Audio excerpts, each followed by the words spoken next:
사랑하는 성도 여러분, 오늘도 여러분과 함께 시편 40편 1절의 말씀, 내가 여호와를 기다리고 기다렸더니 라는 말씀을 가지고 함께 성경 속에 있는 아름다운 이야기들을 나누어 볼까 합니다. 우리는 도처 현장에서, 삶의 현장에서 열심히 살아가면서도 힘듦을 호소하며 때로는 고난 가운데서 살아가는 사람들이 너무나 많이 있습니다.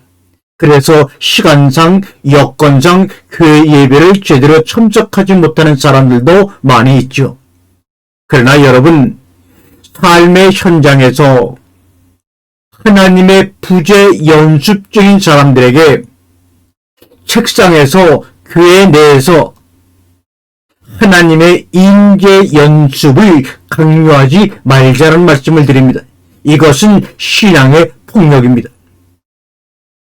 우리 하나님 아버지, 그분은 그들과 삶의 현장 거기서 사랑으로 충분히 함께 하고 계십니다. 믿으십니까? 아멘. 어느 분이 이렇게 이야기합니다. 목사님, 저는요, 아무리 기도해도 제 생각 속에서 걱정이 사라지질 않아요. 제가 뭐라고 그랬겠습니까? 그러세요, 성도님. 기도할 수 있으니까, 기도하고 있으니까 걱정해도 괜찮습니다. 이렇게 말씀을 드렸어요. 이제까지 신앙생활을 하며 여러 가지 문제들과 마주했을 때 기도할 수 있기 때문에 걱정을 안 했던 적은 한 번도 없었습니다. 걱정을 안 했던 문제들이란 기도 안 해도 내 선에서 어느 정도 해결할 수 있는 것들 뿐이었고, 내 선 밖으로 넘어가 버린 거대한 것들에 대해서는 기도할 수 있는 것과는 별개로 걱정, 염려, 실망, 방황에서 벗어날 수가 없습니다. 누구든지 말입니다. 그래서 저는 묻고 싶습니다. 기도할 수 있어도 걱정 좀 하면 안 되나요? 염려 좀 하면 안 되나요? 무릎 꿇고 간구하기 전에 실망 좀 하면 안 되나요? 방황 좀 하면 안 되나요? 신앙의 능력은 정답의 미학이 아닌 과정의 미학 가운데 있다고 저는 생각을 합니다. 정답이라고 하는 목적지에 도달하기 전 길 위에서의 삶의 과정이야말로 우리의 존재를 단단하게 만들고 성장시키는 것 아닙니까? 교회당에 가서 무릎을 꿇고 간구하는 것만이 기도가 아닙니다. 이 과정 속에서 일어나는 고뇌, 불신, 창조주에 대한 불만, 마음의 찢어짐, 한숨, 원망, 실망, 방황 등이 이 모든 것 역시 기도의 여러 가지 표정들이라는 사실을 기억하시기를 바랍니다. 여러 문제와 고난 속에서 하나님 앞에 멋지게 쿨하게 반응하고 싶고, 다른 어떤 것들이 아닌 단순히 하나님만 의지하는 멋진 믿음을 보이고 싶고, 걱정과 염려들을 성경 말씀이라는 화력발전소에서 나오는 힘으로 완전히 연소시키고 싶고, 흔들리며 피지 않는 것이 어디 있으랴, 바로 여기 있다면서 요동치지 않는 담대함으로 할렐루야를 외치고 싶고, 그러나 성도 여러분, 이런 것들은 이상에 가깝지 않을까 생각합니다.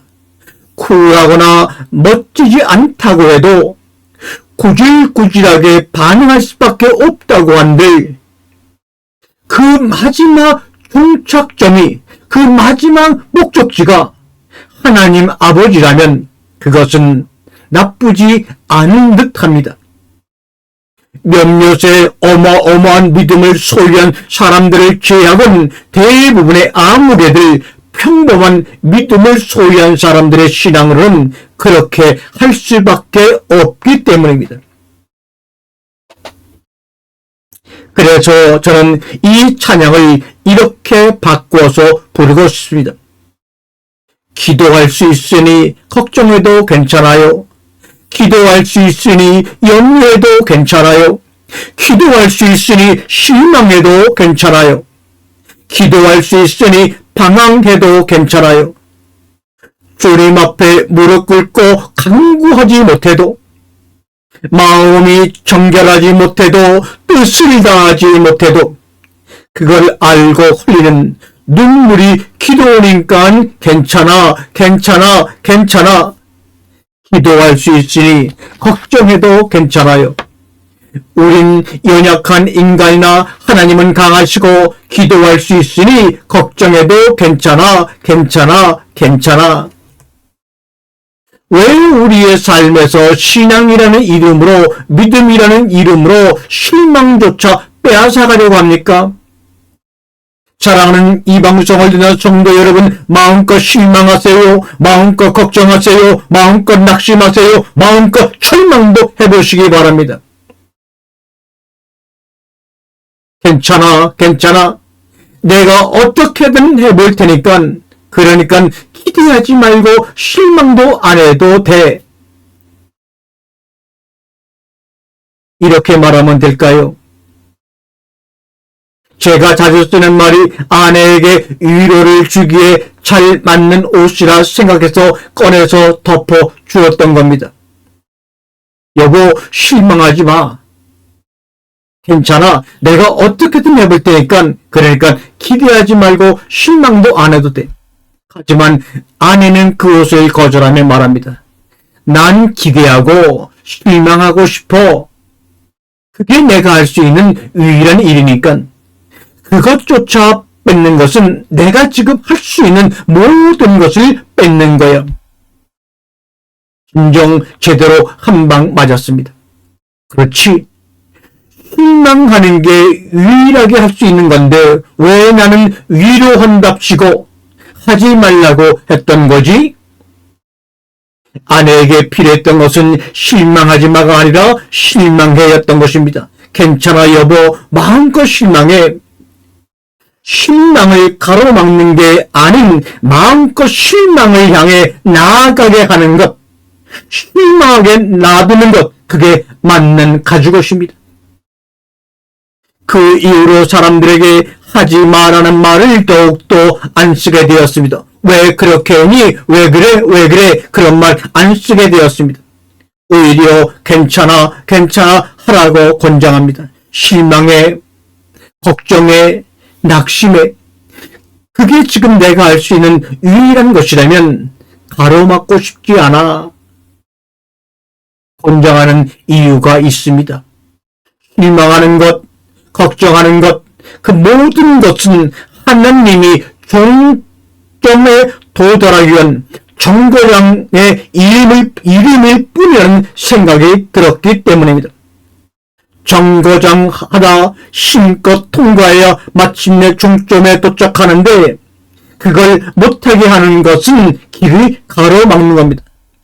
이 정거장 저 정거장을 통과해서 마침내 종점에 도착하는데 그걸 못하게 하는 것은 길을 가로막는 불신앙입니다. 교만입니다. 우리는 어떤 대상을 너무나 사랑해서 걱정도 못하게 합니다. 너무 사랑하기에 실망, 낙심, 절망도 못하게 가로막는 것이라고 합니다. 그러면 그 대상은 사람이 아닌 괴물로 변하고 맙니다.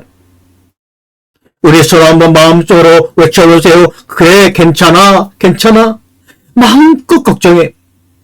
우리 안에서 임재하셔서 흘리시는 우리 하나님의 눈물을 본 사람이라면 그 눈물에 마음이 조금이라도 적셔본 경험이 있는 사람이라면 우리는 왜 그래 왜 그런 말 대신에 괜찮아 괜찮아 괜찮아 마음껏 걱정해, 마음껏 실망해, 마음껏 낙심해, 마음껏 절망해.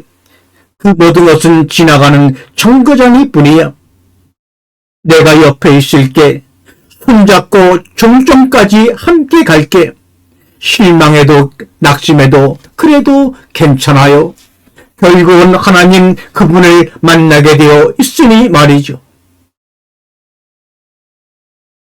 여러분에게 한번 질문을 드립니다. 온 이 지구상의 사람, 이 지구상에서, 이 세상에서 가장 많은 사람이 믿는 종교는 뭡니까? 불교입니까? 이슬람 종교입니까? 기독교입니까? 저는 그런 것이 아니라 이 세상에서 가장 많이 믿는 종교는 바로 비교라는 종교입니다. 이 세상에서 가장 많은 사람들이 믿는 종교는 기독교도 불교도 힌두교도 이슬람교가 아니라 비교하는 비교입니다. 그 비교에서 믿고 섬기는 신의 이름은 바로 나 자신입니다. 이 비교라는 종교는 자신을 경배하기 위해 제3자를 타인을 제물로 사용합니다. 비교의 일용할 양식은 언제나 타인의 삶입니다. 내가 좀 부족해 보인다 싶으면 나보다 못한 타인을 먹잇감으로 삼습니다. 그 포만감으로 나를 채웁니다. 나보다 외모가 못한 사람, 나보다 가진 게 없는 사람, 나보다 불행하게 보이는 사람 등 나보다 못함을 어떻게든 찾아내 그들의 모자람을 통해 나를 세우고 나를 키웁니다. 비교는 그렇게 타인을 소리 없이 내 안에서 죽이는 종교입니다. 반대로 비교는 나보다 잘난 타인의 삶을 통해 날마다 자신을 큰 소리로 확대하는 종교입니다. 나보다 외모가 잘난 사람, 나보다 가진 것이 많은 사람, 나보다 행복해 보이는 사람 등 나보다 잘남을 어떻게든 찾아내 나를 잘라내므로 나를 죽입니다. 비교는 내 안에서 타인도 나도 모두 죽이는 종교입니다. 타인을 담보로 삼고 빌 행복은 어마어마한 이자율을 자랑하며 갚지 못할 빛으로 돌아와 나를 파상케 만듭니다. 비교는 어떤 의미에서 사입이나 이단보다 더 파괴적이고 치명적입니다. 비교와 절교를 통해 탈교가 이루어집니다.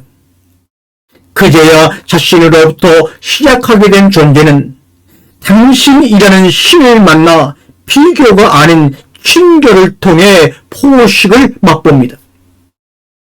너를 통해 세워진 내가 아닌, 너를 통해 낮아진 내가 아닌 너는 너이고 나는 나라는 존재의 유일무이함을 천상천하 유아 독존이라는 그 유일무이함을 배우는 사랑이라는 학교로 입교하게 됩니다.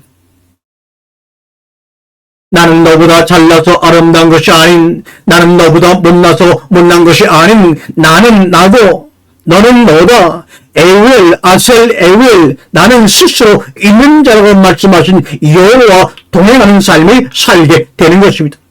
나는 나에게 아름답습니다. 나는 나에게 못나지 않습니다. 고로 너는 너에게 아름답고 너는 너에게 못나지 않습니다. 비교에서 벗어나 너는 내가 되고 나는 내가 될 때, 우리라는 이름 안으로 들어갈 때 그 속에서 우리 모두는 비교가 아닌 친교를 통해 코인노예를 통해 특별해진다는 사실입니다. 비교를 믿지 말고 자신만 섬김을 버리고 당신과 함께 손에 손잡고 벽을 넘어서 서로 사랑하는 한 마음이 되기를 간절히 오늘 시간에 소망해 봅니다. 아멘.